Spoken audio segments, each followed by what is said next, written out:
What is going on, my fellow Raiders, Doomers, Scullies, and Destinies, and for the first time, my fellow Crusaders.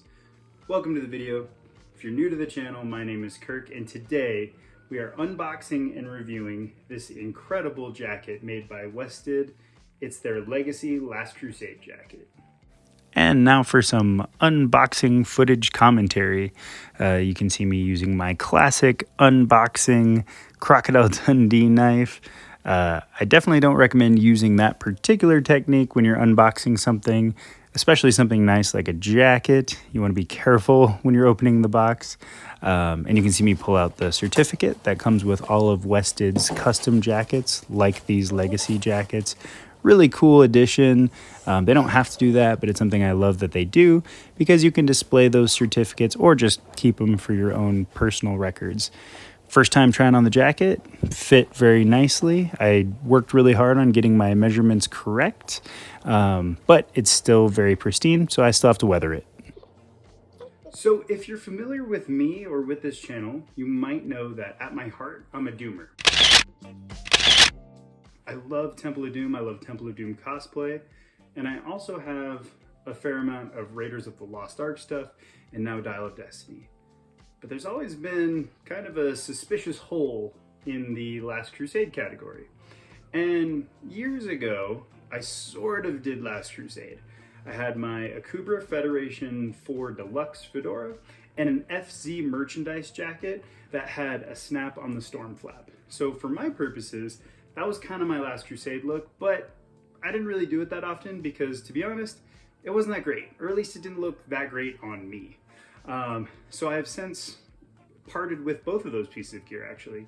My Akubra's on an extended loan, and I gifted that jacket away to my childhood best friend who also loves Last Crusade. So that left a Last Crusade-sized hole in my Indiana Jones wardrobe. But really, I've kind of been waiting on the jacket because the fedora I'm wearing is my screen-capped hat made by Brian Lalonde, Last Crusade style. And really the last piece of the puzzle was the jacket. So I've been waiting for years and years on the perfect jacket.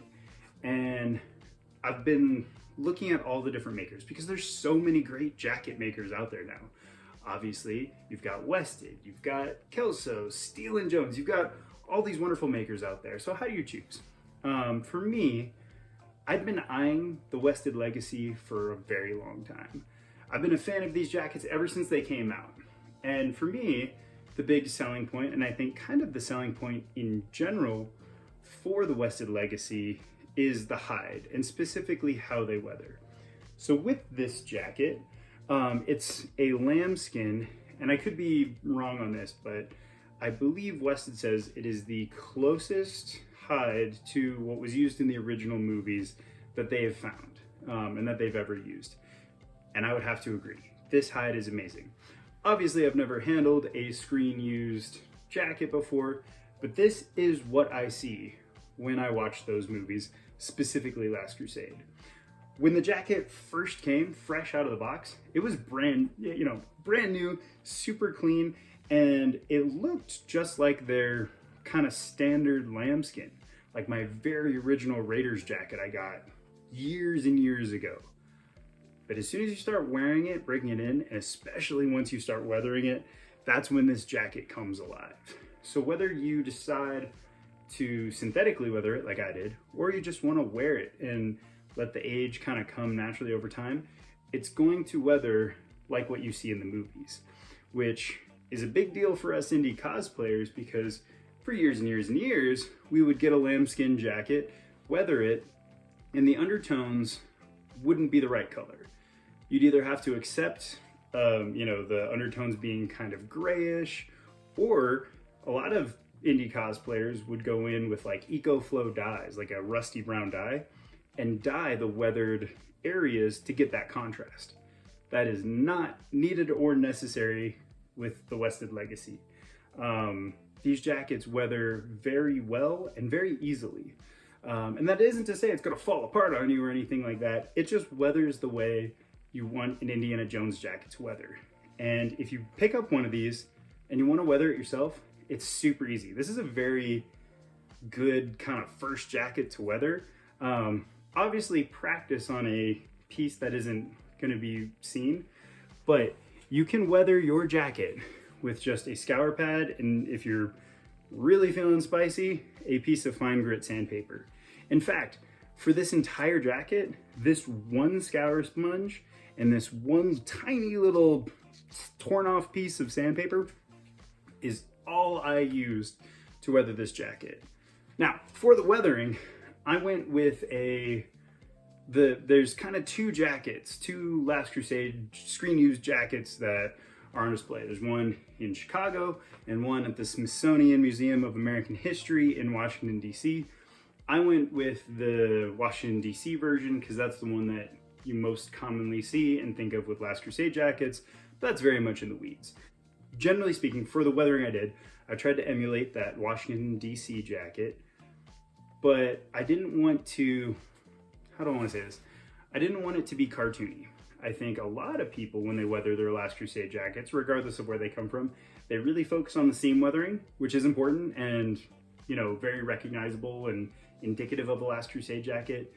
But sometimes they go a little too hard on the seams and they don't blend it and they don't do an overall pass. So it looks kind of cartoony. You know, less is more, let the weathering creep up on you. But if you take nothing else from this ramble, know that these jackets are easy to weather and they weather beautifully. So I'll do a little 360 for you. You can see there's some areas I'm still kind of working on and workshopping, trying to bring up highlights here or dull it down there. But this jacket just weathers so beautifully, and they smell really good. I don't think in any of the reviews of these I've heard anyone talk about how good they smell. It's that just chef's kiss, wonderful leather smell. If you get one of these and you want to weather it, get as much reference material as you can, but I'm gonna link it in the description below. Check out my brother from another mother, Daniel Reiser's video on how to weather these. He does an in-depth breakdown and he does a little bit more than I did. Like I said, I just used the scour pad and sandpaper. He used scour sponges, an X-Acto blade, and really took his time and went above and beyond weathering, you know, the specific scratches, like this guy here, the one on the collar, or by the storm flap. You know, you want to hit those key things, but watch Daniel's video on how to weather these if that's something you're planning on doing. Again, I'm going to put it in the description below, because not only is it a great resource, it is one of my favorite Indiana Jones cosplay videos that's ever been made. It's got everything. It's entertaining, it's educational, and it's got gear. What more can you want? So again, if you want to weather your jacket, watch Daniel's video on how to do it. If you haven't picked up on it already, I am so stoked on this jacket. I'm in love with it. I love everything about it, and I'm excited to finally do Last Crusade. And not only do Last Crusade, for me, the big push, the big reason I've decided to pull the trigger on this jacket is to do Mystery of the Blues. Pretty much a cameo Harrison did in the Young Indiana Jones Chronicles in the episode titled Mystery of the Blues, where he's in Wyoming, and Harrison was apparently filming The Fugitive while they did his cameo. So he's got longer hair and a beard, but he's got a cardigan, a tie. It's a phenomenal look. It's an amazing look. It's the reason why I wish Indy had a beard, at least partially, in Dial of Destiny. But I do a lot of charity work, especially around Christmas time.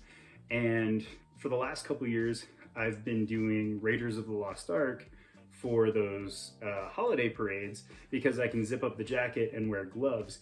Because let me tell you, it is very cold around Christmas time here in Colorado. And so I really wanted to do Mystery of the Blues to have a dedicated winter Indy look. It's very much Indy, even if you've never seen the Young Indiana Jones Chronicles, but I wanted it specifically for that, and to do Last Crusade.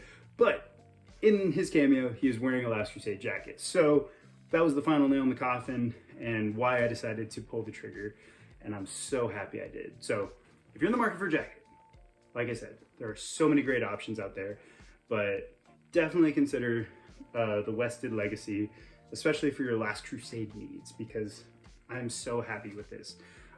Just make sure you get your sizing down. If you need help, go to a tailor or a costume friend.